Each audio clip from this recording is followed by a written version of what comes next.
Welcome to our home. Hi there. Here we are again in my toy cave, PJ talking with JoeNerd, the Godfather, and our special guest again. I'm gonna say it again 1,000 times. Protoman from Proto Retro. Why? Because I like him, and I gotta admit one thing. He helps me every single show. If we're in Ottawa, Toronto, or freaking Montreal. He always helps me. This guy is, for me, he's the guru of Transformers. And he's always there to give the Plasticjunky tough love when he needs it. Yeah, that's true. He taught me a lot. I've been there. It's been hilarious. He's younger than me. I met him when he was 12. He's like 30. What, you're 32? 30. Okay, I'm sorry. Soon. You're 30? Soon. Okay, so I met him when he was 12. I didn't know you were that young. Seriously? Yeah.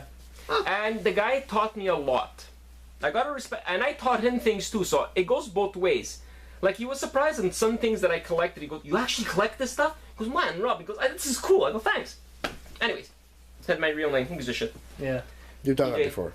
Who cares? This, I have no idea what it is, so Protoman, take it away. From what it looks like, it's a bootleg for sure, by the telltale signs of the gold sticker at the bottom, made in China. That's usually the first giveaway of a lot of things. When I first saw it, actually, I thought it was something that just skipped my mind of Machine Robo.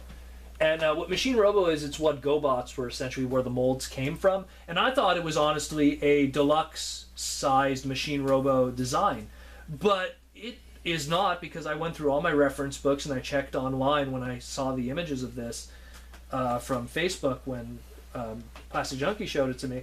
But I have no idea, honestly, what this is. And it's interesting, too, because with a lot of robot toys, you could kind of tell, due to the aesthetic of the face and designs, where they originate from. Like, we did a previous video where we were looking at those two Shogun Warrior bootlegs. Well, they have a certain aesthetic to them that then defines where they come from in origin. But this completely, I mean, not to mention it's it's heavy die cast, and it has a solid. Wow. And it has a where I'm in love with it. It really makes you wonder where the hell this came from. It's not for sale? Not this one. Why not? You know? Because it's mine. Everything's for sale. It's mine. Everybody's got a price. Everybody got a price. That's right, especially for Plastic. Essentially, we're just going to go through this vehicle mode quickly. It's a motorcycle, which especially, and that's another thing too. At the time in Transformers, especially in the first half of their, Yeah, history, but what is it? It's a motorcycle. Yeah, I know, but what line is it from? Who knows? That's the thing. But I'm just going to get into one thing that's also interesting is that, assuming this came out in like 84, 85, 86, right? Yeah. Up to that point, up until like, honestly, we're talking Generation 2, the 90s, there was almost no Transformers that were based on motorcycles with the exception of one character, Wreck-Gar. There was nothing. How about RC? RC was a motorcycle in 2002. Yeah, but she was in the cartoon. Yeah, but she's a car original. She was a car in the original. And she wasn't even released in the original one. Right, I forgot about that. Yeah. There was really no motorcycle. That really passed my... Okay. Yeah, but that's just it. So it's interesting. I mean, GoBots had a few little bikes here and there. They had Scooter, which if you want to count that as oh my goodness. But anyways, and they had, there was Night Ranger and a few other ones that turned into motorcycles and stuff. But yeah, and Psycho, best example of that. Yeah. Which he was the most obscure looking motorcycle of the bunch, if anything. But so it's interesting to see motorcycle robots, especially during that, assuming this came out during that bootleg era, but judging by the sticker, because again, this sticker is usually used from that late 80s, early 90s thing. I never really saw it on the early bootleg stuff. And also the face design, it's definitely not a modern bootleg, because a lot of modern bootlegs today, honestly, are nicer. They actually have what I call the Gundam face. The Gundam style. Not No. Gundam, not Gundam. Gundam style. Yeah, I can't stand that song. Hate that song. Anyways, they have a Gundam face, which is a lot of dollar store bootleg Transformers today. They actually use a very similar. Yeah, dollar store bootlegs are amazing. Or Optimus Prime face. Yeah, Optimus is a very RX-79 Gundam looking face, and they always have. Where this, we'll show it in the robot mode when we transform it. It really doesn't have that. So I guess we'll get to that. We'll get to the transformation. Because you need to transform. Yeah, we'll do it off camera because. We'll do it off camera. No problemo. So we'll be right back. We're back. So here we go. Now, one thing right away I want to mention that really He's fucking beautiful. Well, one thing that lends to what I was saying before So hot. about the Machine Robo GoBot origins is those hands. Because a lot of the deluxe GoBots, not so much, let's say, Cycle here, which were based more... Huge he is. But it's more so, there was Zemon, Godfather will post images of them here, and you'll see with the hands. Zemon, there was another one called Psycho, there was another one called, oh man, it was Bug Bite. They had like these hook hands. Bug Bite. No, that's and he was name. literally he was a Volkswagen Beetle, literally. Okay. And they had these hook hands and similar articulation, similar die cast in the same places.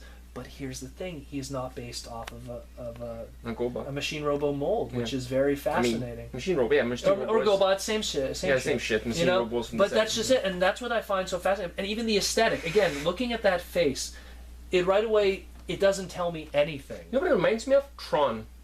Yeah, Not exactly. No, it's like it looks like they took the Tron character plus with the vehicle itself, the Cyclone, and they merged into one. In all honesty, if you really Just the want face. to break it down, the face is actually a character named Hightower from Transformers: Robots in the Skies, who was a crane. It's literally 100% that face. Oh, yeah? 100%, like 100% that face. Oh yeah, he kind of has like a nice visor, kind of almost like a RoboCop visor. Well, That's a RoboCop. That's what it reminds me of.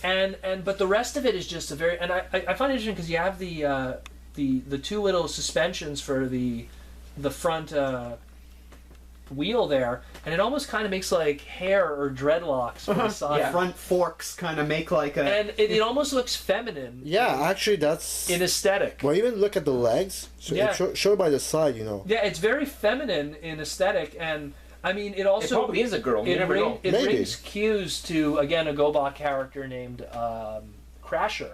But it could Yeah. be a woman. Looks Yeah. very, and if you post a picture of Crasher Yeah. next to it, you'll see there's very similar cues, at least in terms of a silhouette. It looks similar, the way that it's a dome head with a very predominant face. And It looks like these look like their hair. yeah, that's what I'm saying. It kind of looks like like dreadlocks hair or something. or even like pigtails or Yeah. something. It's very interesting. It does look, you and know again, what? It's probably bisexual. the hook hands really call. The hook hands really call to some kind of. You know, half woman, half man. To some kind of hermaphrodite. GoBot origin or something. I don't know. And again, when I was looking at the hands too, I noticed that it has metallic inside the palms here. I think that's more due to design. At first, I thought it was a weapon that was magnet based that it could probably hold in its hand, but I think it's just more to design of the sliders here for the arms, because that's how the hands go up and Let's down. show the back of it. But it's just The side and then really the back. fascinating, this one. Yeah. I don't know. It's very nice. Sorry. Yeah, no, it's go ahead. It's very nice though. It does seem like it was intended, when it was designed, it was probably intended to be a female character. It does. It really invokes that look to it, and God knows what it is, really.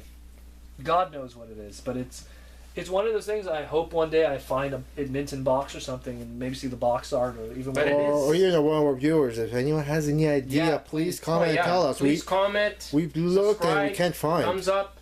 Whatever. Yeah, because this is really interesting. This one. This is clearly this is obviously not the original, but I want to know if the mold of the original is actually out there. I mean, I know my transforming robots, and I'm drawing a blank, and I'm talking like I really know my transforming robots. Damn, I was counting on you, you know.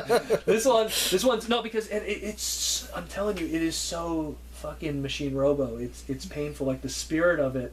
It must be kind of nice for you to see something after all these years that you're baffled with, you know? No, it's the hands. The hands. If you had any of the car Machine Robo stuff right here next to it, like Psycho or Bug Bite or Zemon, you'll totally see what I'm talking about. It's just it's straight up that.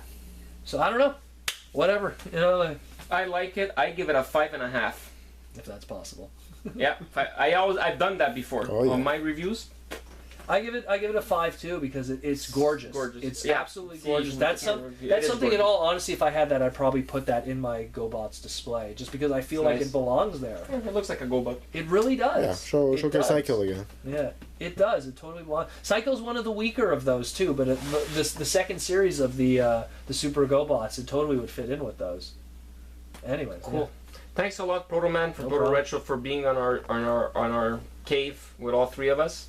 I really enjoyed your staying here with me today. And, well, anyways, yeah, today. Yeah. Thank you very much. I hope we could do this in the future. And I hope in the future, which I want to say this, I want to do podcast. Yeah. I'm dying to do this podcast. I want to do it with JoeNerd and the Godfather. And we'll have Mr. Protoman as a guest every time. Yeah, we'll keep you guys posted on developments. So stay plastic. And roll out. Signing out. Signing out. Hey now, so we're back. Sorry to lie to you, but Protoman was very persistent and he actually found what this is. So take it over, Protoman. Yeah, so it seems that I was doing some like hardcore just cross-referencing words and stuff, and I did a search for super GoBots that turn into motorcycles in case I somehow missed something. And obviously, the Super GoBot throttle that turns into a motorcycle is not this. But when someone was discussing the Super we didn't say throttle. No, but that's not it. Okay. When there was someone in a website discussing the throttle motorcycle and saying, "Hey, that looks very similar to something I own." He posted a picture of this. And then someone said, "Oh, that's from a series Wingman." And then I did research on Wingman and I ended up finding out that what we have is actually a all-black repaint bootleg of the Wingman robot that transforms. And Wingman was an anime series based off of a manga originally of a robot that transformed that was created by a kid from his drawing. It's completely a one-shot, small little thing, and that's why it's such high quality and nice and everything. And again, it's a bootleg because of that sticker there, and because the original was actually done in like Evel Knievel colors, done like a red, white, and blue kind of thing going on. But still, so that solves that mystery. So it's Wingman. It's astounding to me too because I was damn convinced that it was intended to be feminine. Yeah, well, with its aesthetic, but hey. now it's just Wingman does look feminine. Well, no offense. It's man. It's in the name. It's not Wingman. Wingman. Anyways, this is actually called the Winner II. That's the name of, well, not this one specifically, but the robot was named Winner II according to the toy because I saw it. Woo, we did it. So shows a little effort. Yeah. Hey, kudos. Well, thanks a lot. All right, so signing off. Signing off.